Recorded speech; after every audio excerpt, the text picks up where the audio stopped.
All right. Check, check. Check one, two. Of course, my microphone.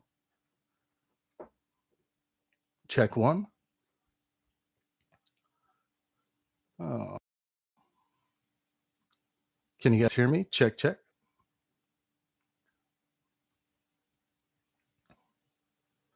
Hmm.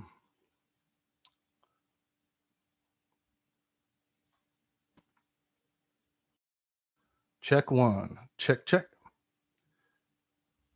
Can you hear me, Casey? Any audio?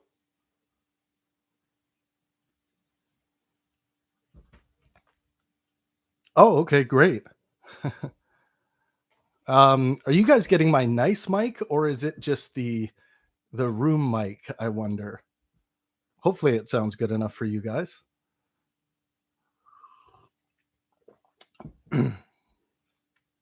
Okay, great. Um, yeah. Uh, this is a very exciting time at Pangburn. We have so much going on.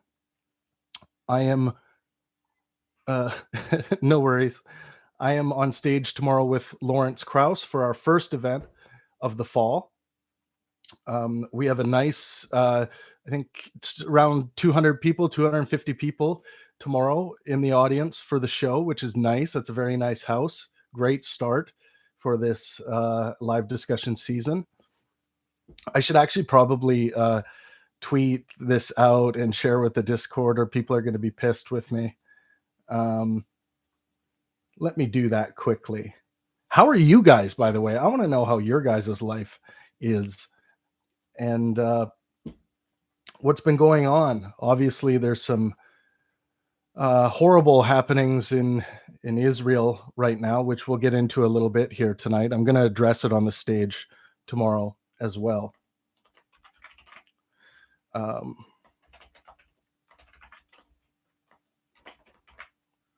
okay, there. We'll hit the Discord. Yeah, it's been a while since I've come on and said hi. Oh yeah, Casey, you met Lawrence when he did a lecture at the planetarium. Oh, that's cool.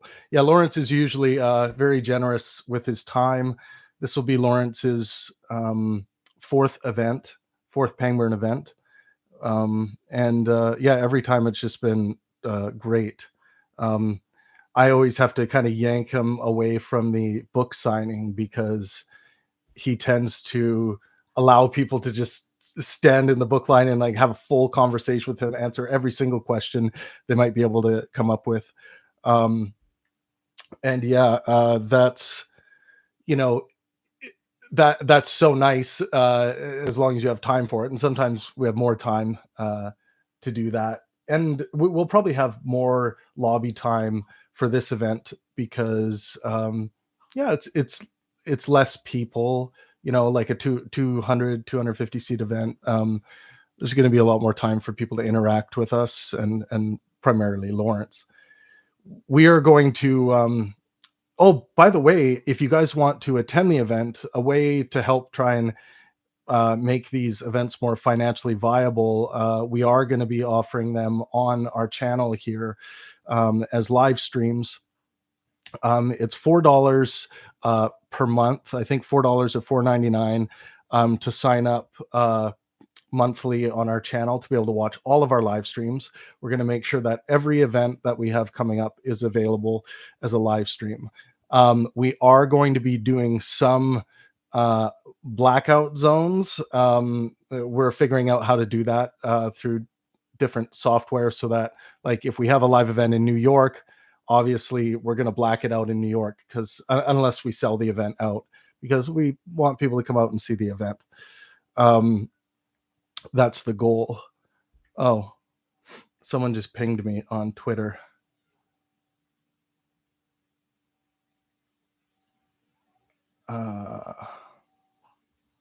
Okay, I'll share that there as well. I know there is software you can get where you can just post one thing and it will go to all of your stupid social media accounts, and you only have to do it once. But those services, I had one time and it was like $250 a month or something, and I was like, nah, too much. Um, but yes, the thumbnail does represent my the essence of how I feel about my excitement for tomorrow's event. I am just getting over a cold, though, a pretty bad head cold. So I'm, you know, I'm hoping I'm not going to be coughing up a lung on stage. But I'm drinking tea now, and I'm gonna. Um, Casey said, "Lol, that was me. I practically hugged him the entire convo." My friend who was next to me in the line yelled, "Get a room." Oh, actually, I do have my. This is my book for the discussion tomorrow. I have my my little note tabs, my book tabs, bookmarks up above. Um, this will help me navigate on stage. I mean, this book, by the way, is everything I want to see in a physics book. Um, it it of course, the edge of knowledge, it's dealing with the the known unknowns, so the things that we think we know that are not complete, the things that the phenomena we have let's say experienced and measured, but we don't have a working theory as to how those things really work mechanically. um yeah, it is a very good looking book. So and a really exciting thing about this and is that Lawrence dedicated a section to consciousness. And the Lawrence Krauss I know said fuck consciousness up until recently. Like he didn't want to touch the topic. He literally was fuck consciousness. I'm not talking about that. It's too hard. That was, obviously, yeah, it's a bit tongue in cheek. It's the hard problem, as David Chalmers would put it. Um, join me live. Yeah, the hard problem. And Lawrence was, always oh, I got to do it this way. Damn YouTube. Damn YouTube. There we go. See, when you post, this is a note for YouTube. I'm sure all the YouTube executives are going to listen to this video. Yeah, right. Um, but it, when you post a live link, it doesn't drop down the thumbnail like it does with any other video. So I don't know if that's a glitch or if they're working on that, but I think it should be an easy fix. Those of you who are in the room right now, this is just a totally chill, improvised, not planned hangout. So feel free to come and go as you please, but I'm just going to be chilling for a while on here, doing a little more prep work for the event tomorrow and giving you guys some updates. We got Lawrence Krauss actually is going to be on stage in New York City December 1st with Nick Pope, and we're going to be getting deep, elbows deep into the UFO UAP discussion, which is always exciting. I used to be one of those guys, like when I was 20, I was 100% certain that the government had crashed alien spacecraft and they were hiding them from me because I want to see them. And they have technologies that could save the world and all this stuff. And the evil government are the ones that are hiding them. Notice how my voice is going a little Southern. I don't know why we always blame the Southern accent people for all of our woes, but yeah, I was totally the UFO UAP guy. Yeah, I'm not wearing that. I'm saving the new sweater for tomorrow. I knew I'd be a little bit, you wouldn't get to see much of it anyway, but I do have my NASA shirt on here. You guys, everyone in the room, let's fucking destroy YouTube. I don't know. Hit the like button. We got 15 of you in the room. Everyone just take a quick second to hit the like button and go and share it on social media or something. Let's see if we can build a nice room here tonight. And there goes 4 people. They're like, fuck this guy. I don't like his hair or something. Um, thank you, thank you. Now I know which ones of you are real and which ones of you are bots or just hate me so much. Look at that. What up, Mace? What up, John? Nice to see you all. I'm just here for punch and pie. Well, you came to the right place. Bend over. No, I'm kidding. Oh my God, I'm demonetized. Oh my God. I'm on the far right. What happened? What up, Reagan? Yo, yo. What up, what up? New Zealand. Yo, yo. Okay, Mace, John gets to be blue because he can handle being a moderator. Can you? Actually, you know what? Mason, you and I had a conversation about this recently. By the way, go check out Mace Starwalk and John J. Parker's channels. I don't know why John isn't on his Pangburn Universe channel right now. Yeah, for anyone that doesn't know, I have franchised out these Pangburn Universe YouTube channels. So there are other creators that embody basically the physics of what powers the Pangburn universe. That is good faith, helpful discourse. So if you can engage in good faith, helpful discourse, you get to interact in the Pangburn universe. And, the less good faith you become, the less helpful you become, the more you move away from the universe. But you can always get closer by becoming more good faith and more helpful. That's the way it works. Like, we have some people that have come. They've been broadcasters, and right now they're way out there away because they engaged in bad faith and were very unhelpful. But they're still within reach of the universe. They can always come back. There's always a way to come back. Yeah, let me make Mace a mod.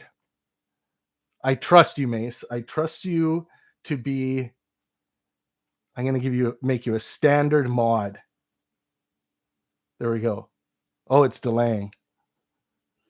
But yes, exciting events coming up. But yeah, first it's Lawrence Krauss and I on stage tomorrow. Yeah, I'm excited. Lawrence Krauss is a hero of mine.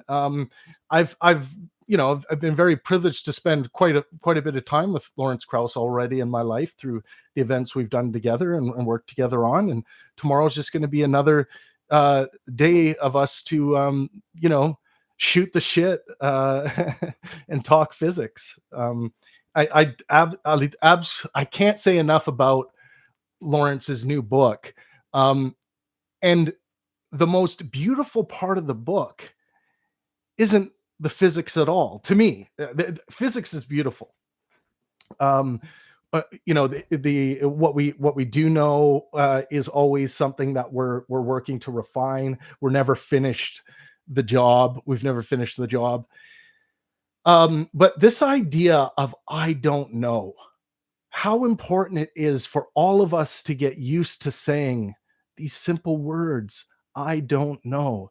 It's a beautiful thing. It's how science begins. It's what gets me up every day. I don't know. Like, if there was ever to be a secular religion formed, let the tenant be I don't know. So fallibilism. For those of you who aren't familiar with much of my work, which you're not because it's not published yet, you've maybe heard me speak about it on some short clip somewhere, or I had a long beard looking into the certaintyism. So I have formed my first maxims as a philosopher, and the one I've been focusing on a lot is my first maxim, which is that certainty is almost certainly unattainable.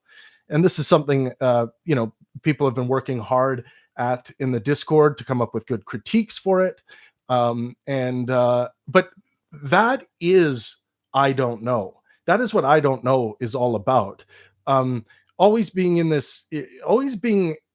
feeling okay to say I don't know, whether you're having conversations, whether it's in relationships, whether if you don't know, state it and let that be okay, and let that be a reminder to you that there's an adventure ahead of you, if you choose to take it. Not every I don't know Not every I don't know it requires your attention, right? Let's not allow I don't know to cause us anxiety. I don't know is a fine answer. So if someone, if your child comes up to you and says, uh, "What are stars made of?" I don't know, son. That's a fine answer. Don't make up some bullshit. Okay, don't make it up. Don't, uh, you know, I don't know. And also when you say I don't know, um, allow allow that to be an opportunity for your child to start pontificating and imagining and getting the mind working towards some of the bigger questions we've ever uh, dared to ask. um, One of the things um, Lawrence and I may touch on tomorrow on stage is the role of the philosopher. What is the role of the philosopher? Is there any pragmatic reason to have philosophers going around, uh, trying to get down to the metaphysical, um, let's say, groundings of everything? Is there is are philosophers really offering up anything? And I think Lawrence Krauss's answer to this, and I think it's a very interesting answer from like a scientific worldview perspective. It's like the scientists will say, what how can we best use philosophers? They're going to say something like, Lawrence would say, philosophers are going to help us begin to ask the right questions, and asking the right questions is imperative in actually achieving uh, working models. You need to start off with the right questions in order to get to the right places. And philosophy, through philosophical pontifications and deep dives into topics, you might find out that, for example, and this is going to be one of the topics tomorrow, that consciousness might not, are we conscious? What is consciousness? Might not be the right question. And this comes from Noam Chomsky. So I don't want to steal it, but consciousness might be the wrong question. Um, so so think on that a little bit. It's kind of really interesting that, to get back to how excited I am that Lawrence Krauss has decided to dedicate a section of his book to the the physics of consciousness, um, because that is a huge area of I don't know. We don't have a working model of consciousness in science. Um, we don't know what it is. It's a label we've put on something to generally be able to talk about like experience in contact with sense making and all that stuff that goes in to what consciousness feels like. Um, and and so another interesting thing in the book, by the way, you guys should get this book, The Edge of Knowledge, by Lawrence Krauss. If you have a if you can't afford the book, come on to our Discord server and hit me up, send me a DM, and I'll see what I can do for you to get you a book, at least a copy of the audio book. But something interesting that Lawrence alludes to is that when you have this domain that science really wants to touch, or if we really want a model for it, you start getting hundreds, maybe thousands of books of on written about what consciousness is. It's like you have this sea of books everywhere, all these hypotheses and different ideas, and so far nothing to model, right? So and it's different than, say, like in chemistry, right? You don't have all of these, like, here's what I think chemistry is books coming out. You have some of them that are pretty wild. People that want to, like, overturn the table of elements, or new quantum mechanics books that want to rewrite the standard model, and usually they think they do it in a cool way, but they've really taken away more than they've given back. That would be Eric Weinstein's uh, what did he call it again? Geometric unity. Um, yeah, so you get a lot of things like that. You got uh string theory as well as one of those examples. um but yeah, the consciousness is this domain right now where everyone seems to have a book or a book in mind with regards to the topic, and many people have competing ideas. One thing I'll say about consciousness, and this is what I would likely say to Lawrence tomorrow, unless I change my mind, because I'm a guy that likes to change my mind if I become, convinced of something better, or a position I'm holding that's unfounded. Um, that consciousness is almost certainly physical. We are physical beings in a physical world, physical universe. Um, for someone to even claim that something can be non-physical, that is a much bolder claim than I think people want to recognize. And it's not their fault, because there's some history of thinking on things before we got to materialism and physicalism. Was that there was this, like, realm of, like, okay, thoughts, or like concepts in our mind are non-physical or something. Like, the concept itself is non-physical. um that's an insanely wild claim. That's a aliens abducted me, flew me around the universe type claim. um so, like, and here's even a crazier part of that. How are you going to demonstrate something that's non-physical? And look, I'm a fallibilist. Certainty is almost certainly unattainable. I'm never going to claim that anything is impossible. I'm never going to claim that it's impossible that the Christian God exists in the way that it's depicted in the Bible. I'm not going to say that that's impossible. No one should. It's a mistake. But it's not at all plausible. Not at all likely. Um, it's almost certainly a work of human philosophy. The book, Paul, Paul did it. Um, but um, yeah, this idea of non-physical things, uh, a very strange idea, much more strange than I think we give it credit for. Yeah, let me go through some of your comments here. And thanks for being with me here, guys. I just thought I would come on. It's been a while since I've randomly turned on uh, the stream here on the channel. I hope you guys have been enjoying the content.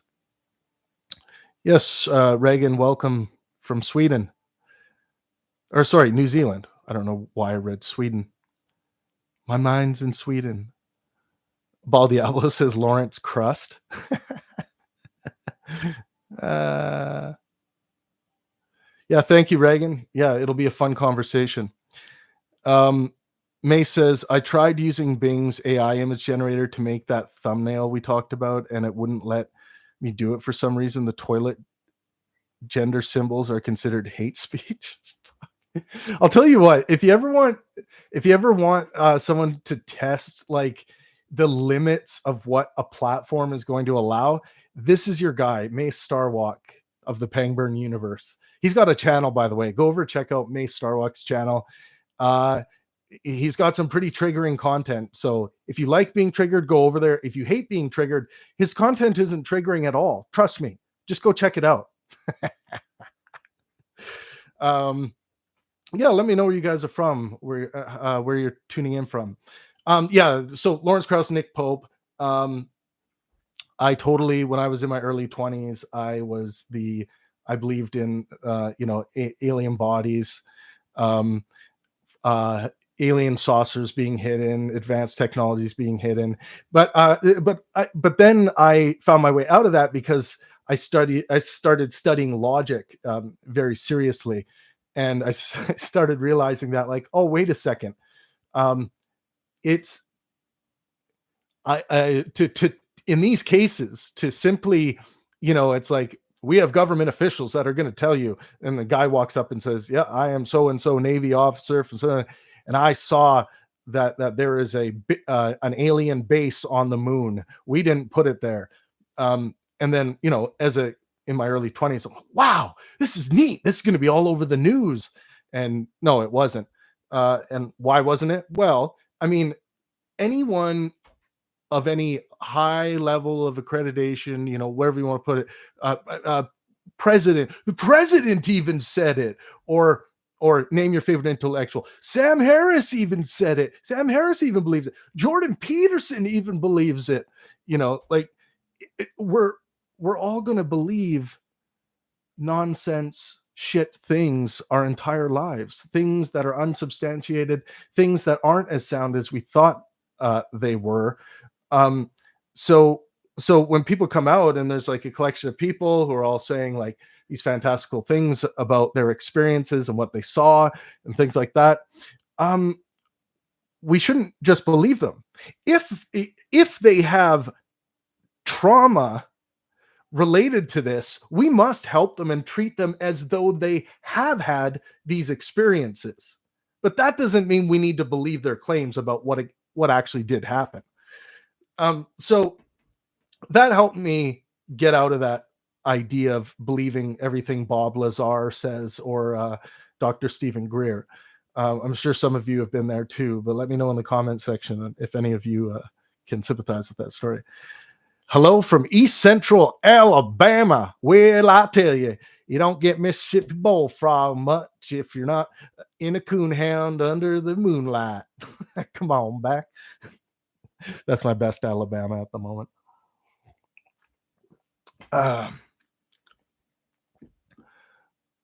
Triggers are automatic dysregulation. Interesting. So, yeah, so Lawrence and I are going to have a lot of fun tomorrow. We're going to start by talking about the book, of course. We want to get to a Q&A. I'm going to make a statement about what has happened in Gaza, in Israel. And I have to say that it is one of the most disgusting acts of terror I've ever witnessed. I denounce Hamas. I think what was done was of the highest evil. I think it might be of the highest evil. The thing I think is the most evil thing I've experienced, maybe during my life, throughout the course of my life. And I think it's like on a scale of evil, way beyond 9/11. Like we're talking about the way that this was carried out, specifically targeting civilians, beheading infants and babies, burning bodies, and it's amazing. It's amazing me that I feel like some people are falling victim to a lack of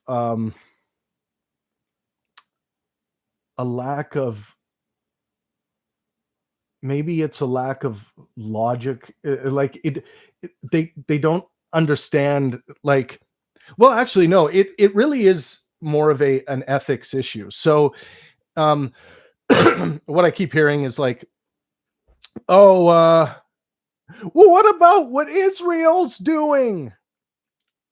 You guys hear that a lot out there right now? What about after this terrorist attack? Well, I think when you're assessing acts of war, one thing we need to sort through is what is quote unquote fair game, fair play in war, which we do have a globalized standard for this. Not everyone follows it. Um, but what is it? What are we willing to accept when war is declared? Uh, what the world is willing to accept that um, you you make strong effort to minimize civilian casualties. You make good, strong effort to minimize civilian casualties. This is extremely important to any morally sound actor in any war. This should make sense. Now, the reason now if you wanted to raise the most awareness through terror, what you might want to do is look at that list of things that other people don't do when it comes to war. We're not it's like we don't do those things. We're civilized. And then it's like, no, we're going to do more because what's happening to us is bullshit and we need to raise awareness to this right now. And then you go out and you commit the greatest possible atrocity you can get your hands on, right? I don't think that Hamas could have done worse than they did. Raping, beheading children. Like, I think everything, parading bodies around. I think they really tried to do everything they could to terrorize the world through media that would be posted and through everything. Because think about this. What do you think? What do you think was the Hamas purpose, the highest purpose that was driving them? That's an important question to ask if you really want to diagnose this thing where it's born. It's an important question to ask. Do you think it's the recent history of fighting over territory and who gets what land and like can we just like we'll give you some land and we'll do you really think it's that, or do you think there might be something deeper? Do you think when these killers are screaming Allahu Akbar, there might be something deeper, more important to them than whether they win or not?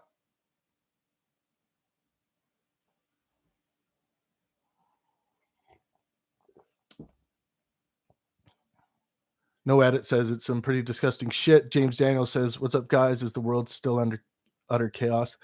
Yeah, it's a small part of the world is. Sam Harris said it's bad luck. Yeah, well, Sam Harris is right at a very fundamental level, especially at like a deterministic level. The difference between you and a person who was just killed, or a person who has the machete in their hand and they're butchering people, that's simply, you were just lucky not to be born into that circumstance, right?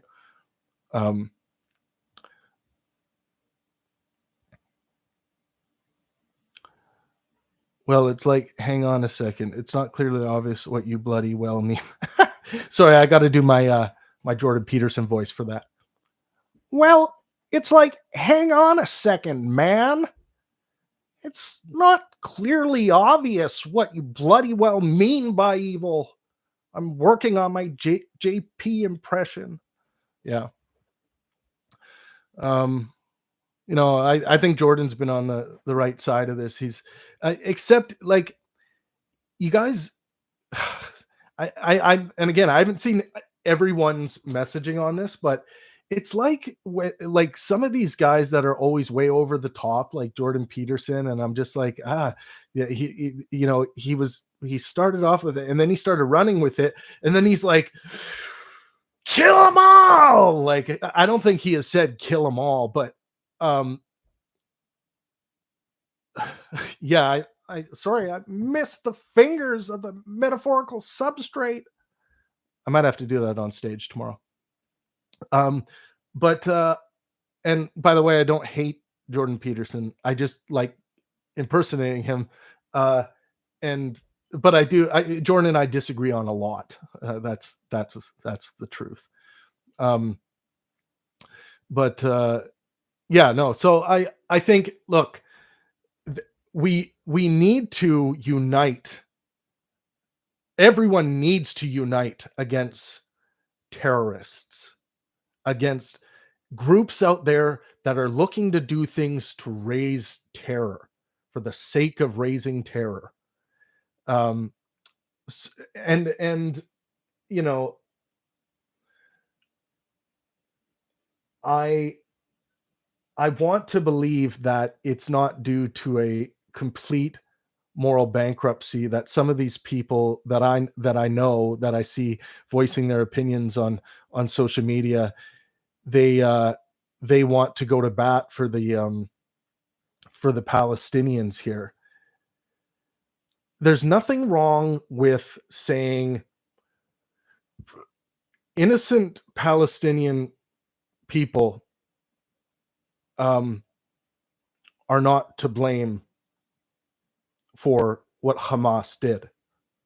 I mean, I don't think anyone's going to disagree with that. The innocent people, the innocent Palestinian people. Um, but you also have to understand that um, when a terrorist, what a terrorist organization is going to do, because they're cowards by definition, as far as I'm concerned. Uh, you know, if you, it's just the most cowardly thing you can do is like do this like surprise attack on like women and children and people dancing at a festival and killing grandmothers. It's very, very sick stuff. By the way, guys, please drop a like on this stream if you just arrived. But I do want to get your guys' thoughts. But yeah, the cowards are going to, when they're going to do their thing where they're going to raise their awareness, their act of frustration. Things aren't going their way. They're going to do it. And then they're going to retreat and go and hide. And who are they going to hide behind? They're going to hide behind those people that they know Westerners and other people are going to want to see saved. And they're going to hide behind hostages. They're going to hide. They're going to hide like little cowards. They've killed the children. They've got the easy targets. They didn't wait for the military. Let's get the fuck out of here, man. There's people who could actually harm us here. Yeah, cowards. I mean, in high school, we would call those pussies, So what do people expect as a retaliation effort to help defend the country and to help take out these terrorists? Well, you would want to make sure that when you're going to be bombing civilian areas, that they are warned that this is coming. Which, as far as I can tell, Israel's been doing this. They've been dropping leaflets. They've been doing the like mock bombing, so that people know when the bombs are coming. There's another phrase for it. And also they've been. I wanted to deal with this part too, because people were talking about this.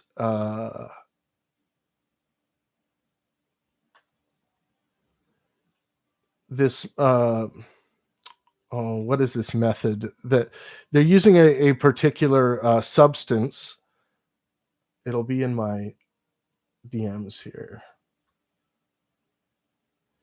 Yeah, white phosphorus. So people keep saying they're using white phosphorus. This is chemical warfare. Oh my god. So white phosphorus, and people think that this is a crime against humanity, but if they did some research, from what I can see, it's not. White phosphorus is not more illegal to use than rockets or bullets. It is not a chemical weapon. The international laws actually allow the use of white phosphorus to open spaces as cover for troops, and white phosphorus weapons are not banned globally. However, the use of white phosphorus shells are prohibited only in heavily populated civilian areas. So yeah, they can't use the shells, of course, but white phosphorus itself can be used.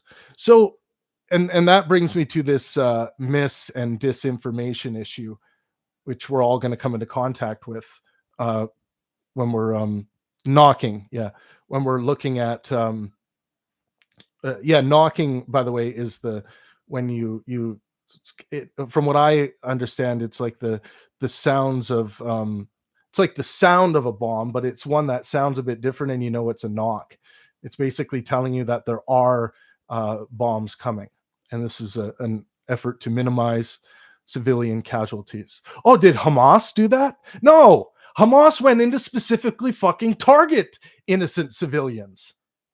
So these people out there trying to equivocate these sides, and then they say to me, like, "What about the terrorist acts that Israel's been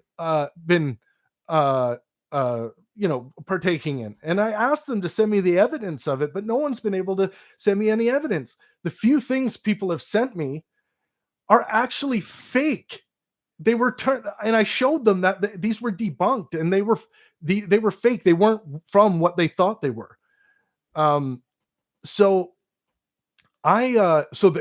don't be fooled, you guys. I know it's going to play on everyone's feelings, because you're going to see something and you're going to be like, "Oh fuck, I can't unsee that. I can't believe this. We need to stop. We need to stop everything."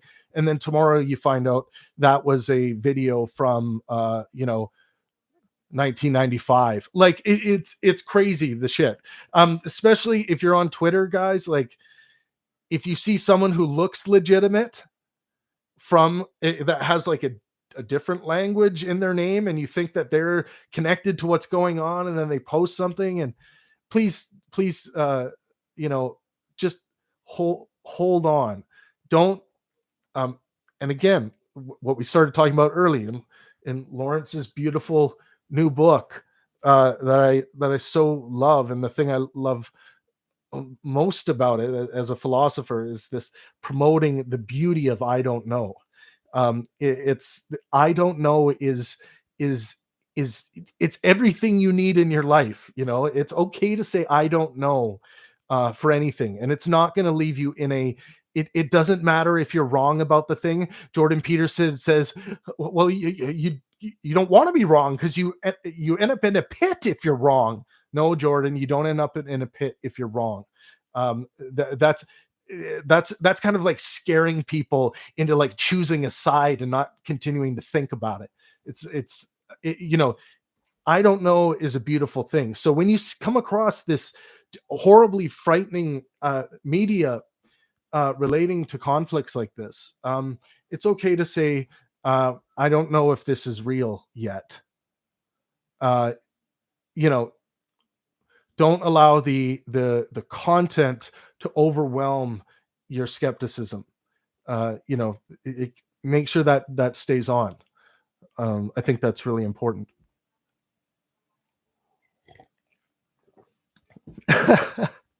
Yeah, but you act like you do.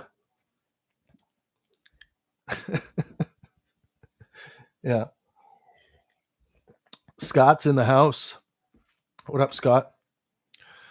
You guys, feel free to drop a like if you haven't been here yet, or if you haven't dropped a like yet. I'm just going through some things. Was emailing with Alex O'Connor, Cosmic Skeptic, today about his event with Dinesh D'Souza that's coming up February 16th. that's going to be a big event. Tickets are selling quite well already for that event, so it's going to be, I think, very successful. And we're going to have a live stream available for you guys. So it's yeah, it's going to be pumped. I hope some of you can make it down for the event. But yeah, it'll be Dinesh D'Souza and Alex O'Connor. Now, you guys should go check out Alex O'Connor's channel, because he posted recently a video of Peter Hitchens and him trying to have a conversation. And it did not go well, to say the least. It finished with like probably, what was it, 15 minutes, maybe 20 minutes of Peter like getting up, and he still wouldn't leave, right? Like he was just like still arguing with and if it was a publicity stunt, I mean, if it was a publicity stunt, I think it was a great publicity stunt, because there was things in the paper about it. Alex's, his videos got like, 500,000 views already, I think. And, and, Peter and him are going at it on Twitter. If it's a publicity stunt, amazing. But yeah, do watch that. It was very funny. Like, it's very funny. Like, he was so pissed that Alex was not agreeing with him and questioning him about things related to his book. And Peter just fucking almost flipped the table in a very British way, which means like throw a pillow down. But you'll see it. It was very funny. But guys, don't fall into this bad faith unhelpfulness in discourse. Like, stick in there. Like, if someone's giving you the time of day, they're talking about the topics related to your book, like come on, give them the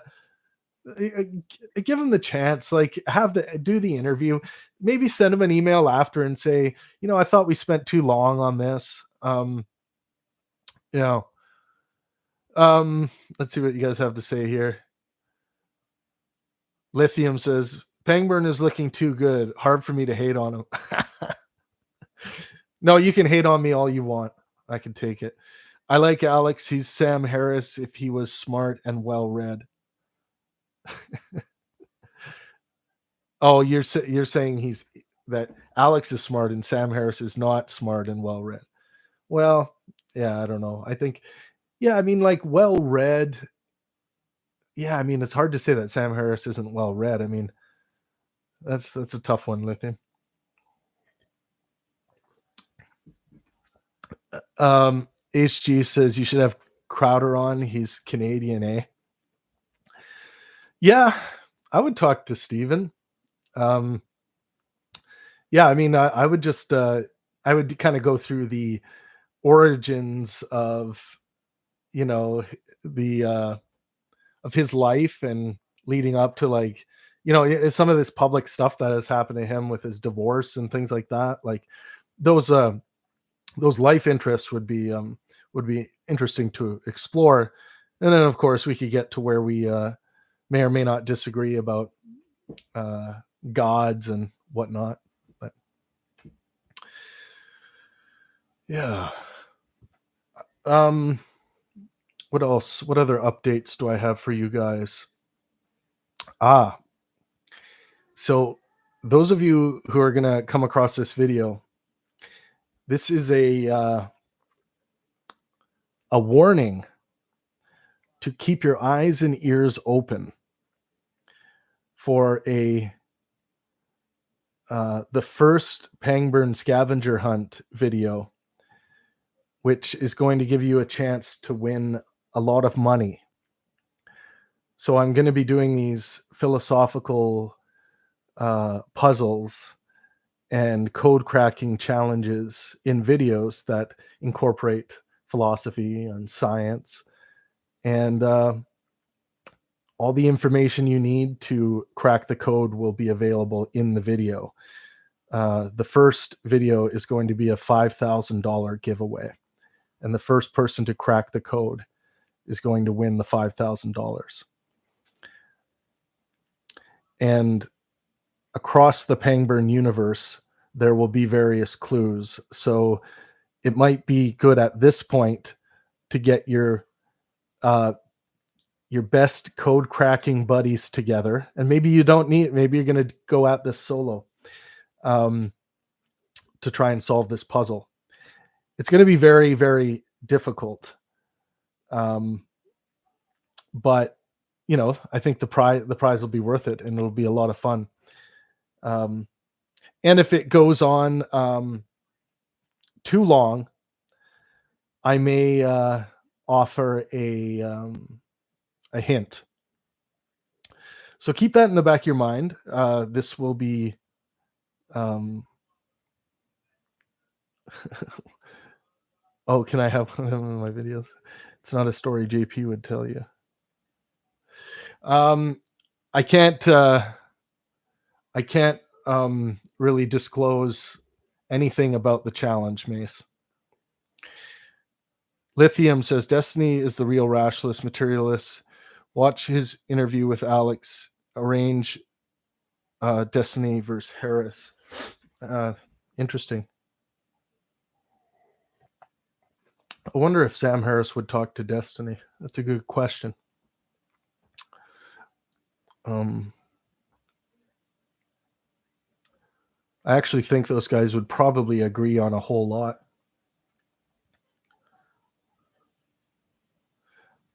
Yeah, from what I remember, Alex exposed some gaps in Destiny's knowledge in that conversation they had. I could be wrong though. I only did watch a chunk of it. Andrew Tate and Jake Paul in New York. Yeah. That would be interesting. Well, I actually do have an idea of doing some events with some of these really highly influential people and putting them on stage with the thinkers we've come to know and love. Like, can you imagine Matt Dillahunty sitting on stage one-on-one with Andrew Tate? Like, can you imagine a Matt Dillahunty, Andrew Tate face-off? That to me would be I think the benefit that could be born out of that, to I would say especially to Andrew Tate's audience, like some of the lessons they would learn in thinking well, or you know even like I just think more rationality would be born out of that conversation. But I think Matt would treat it, like he always has, in good faith and in a helpful way. And look, I know, and Matt admits it, I know Matt can lose it and fall off the wagon and get angry at people, and he knows he shouldn't do that. But I could see that being a very, very good. I actually truly believe Andrew Tate would take it seriously, like he does in his interviews. And look, you guys, Andrew Tate's he's got some very low resolution ideas, I would say, about what it takes to build a purpose and achieve it, and the journey to achieving it, and all that stuff. I think he's very a low resolution thinker, and part of that is because he likes the smell of his own brew too much. If he adopted my first maxim, the first Pangburn maxim, that certainty is almost certainly unattainable, I think that would do wonders for him if he reminded himself of that and put that at the forefront of everything he touches, ideologically. Matt Dillahunty versus Alex would be good. Interesting. Yeah, William, I'll say this, HD, and I'm not ashamed. Like, I just have to say this, that I think it's 4 times now I've gotten to the table with William Lane Craig's people, with Matt Dillahunty, an offer they couldn't refuse. and they won't do it. At this point, I have to believe William Lane Craig is scared shitless of Matt Dillahunty. Scared shitless. It used to be, the excuse used to be that William Lane Craig would not talk to Matt Dillahunty because he didn't have a degree that related to the topics. So that is something that will probably never happen. And I don't care if I'm involved. Like if it's me problem, if it's like, if they said, we don't want to work with you, Pangburn, I would, if anyone says that to me, I'm the first one to say, that's cool. I would still love to see that conversation happen. Like, please, like, I would even point them in the direction. Like, I'd call up someone from Live Nation, be like, this would be huge. Like, can you guys do it? Like, I don't mind. I just want to see it. And I think these conversations they're too few and far between, these big conversations that get tens of millions of views. We have a huge flow of the ones that get tens of thousands of views. But I want ones that reach more people, that mean more to a larger group of people. I'm not just doing this to fuck around or to try and make money. I'm doing this because my moral quest is to maximize well-being for as much of humanity as I can before I die. And one of the ways I've found to do that is to provide inspiring, good faith, helpful intellectual discourse to the world. There's a reason why I do these productions downtown in the cores of cities whenever I can, and give out tickets whenever I can. And not hide them away at universities where people are already too intimidated to go to anything there anyway. This stuff needs to be at least as popular as comedy. If Netflix is doing comedy specials, there should be intellectual specials on there. Having intellectual conversations. People do love this, but I do think that the world needs I think the conversation culture is there. We have it, but it just needs to explode. And I think we are helping. I truly do believe that. It's just it's a slow turtle. Slow isn't necessarily bad. We are growing this thing in a very communal way. Those of you who are not who haven't joined us on Discord yet, please do. I'm going to drop you guys a Discord link here. Invite. Why isn't Discord working? Oh, Discord crashed. It's restarting. I will grab a Discord link for you there. But join us on Discord. You can get to know the community much better on Discord, because we're in voice chat rooms and video chat rooms like this all the time, just having conversations, shooting the shit like we are here today. Yes, Lithium says we should be thankful to Joe. He's done a great job. Joe Rogan has done a great job at popularizing the conversation. And one thing I'll say about Joe is I think he's a good faith, helpful interlocutor. I disagree with many of Joe's conclusions and many of the ways at which he thinks. Like, I think there's a lot of improvement there, but that's okay. I mean, a hardcore logic lesson by Bertrand Russell. He's got to go read Bertrand Russell.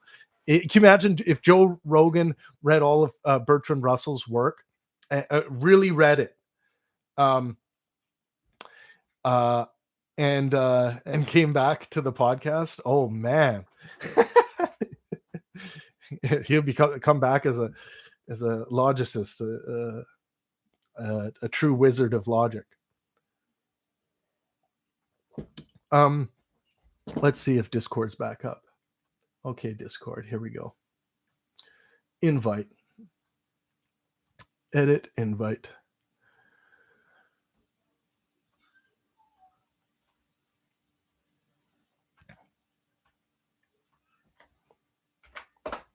There you guys go. If you haven't used Discord before, pretty easy to get used to. You click on rooms that you see people talking in, make sure your mic's working. You don't have to turn on your camera. Then you just talk.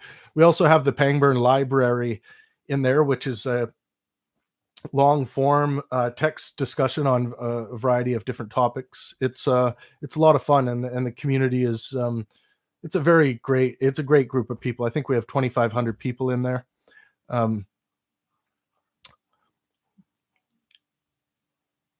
Yeah, the difference between gullibility and open-mindedness. That's an interesting one. Mason Lithium going at it one-on-one. Oh yeah. What do you guys think? Should I do my It wouldn't be a Pangburn event if I didn't introduce Lawrence Krauss like he's a wrestler tomorrow, right? Now entering the ring, Lawrence Krauss. Can you imagine if I did that and no one cheered? It wouldn't be Lawrence's fault. It would totally be my fault. But I would still laugh at myself because, sometimes I'm a funny guy. Hey, Randolph, what's up, brother? Oh, Randolph, I sent you some DMs on Discord. You might have not seen them yet. Yeah, smash that button, yo.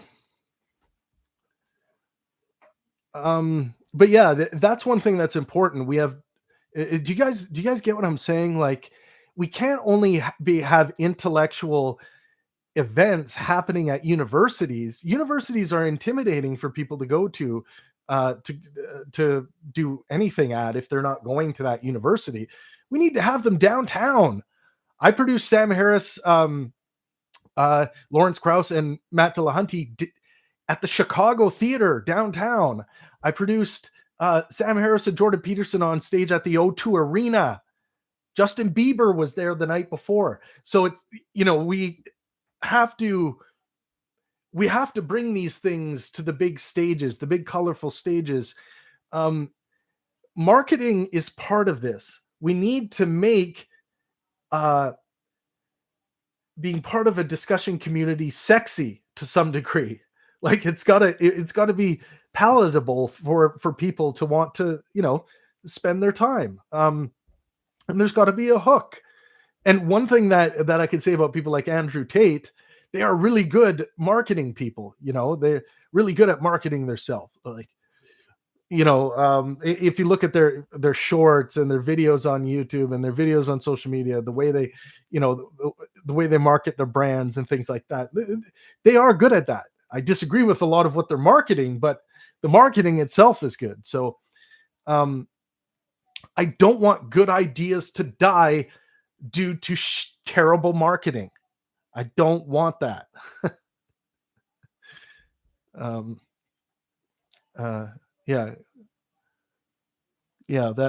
let's not let good ideas die because the marketing was shit behind them. Yes, so Lawrence's book is beautiful. We're going to discuss it. I'm going to have my notes with me up on stage tomorrow. What I'll leave you guys with tonight, and for those of you who are seeing this after, hello, by the way, thank you for tuning in.